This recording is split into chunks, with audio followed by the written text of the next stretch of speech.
জামাতি চক্র ও জঙ্গিবাদ।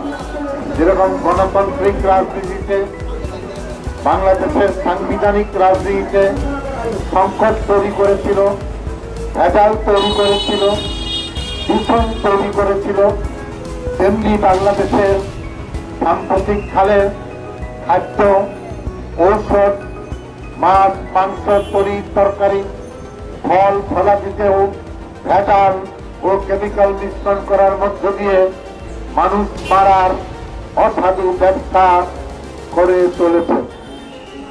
আমরা শেখ হাসিনার নেতৃত্বে রাজনীতির ভেজাল, সাম্প্রদায়িকতা, জঙ্গিবাদ, জামাত ও সামরিক শাসনের অশুভ রাজনীতির থেকে বাংলাদেশকে মুক্ত করে নির্ভেজাল গণতন্ত্রের দিকে এগিয়ে যাওয়ার যাত্রা শুরু করেছে।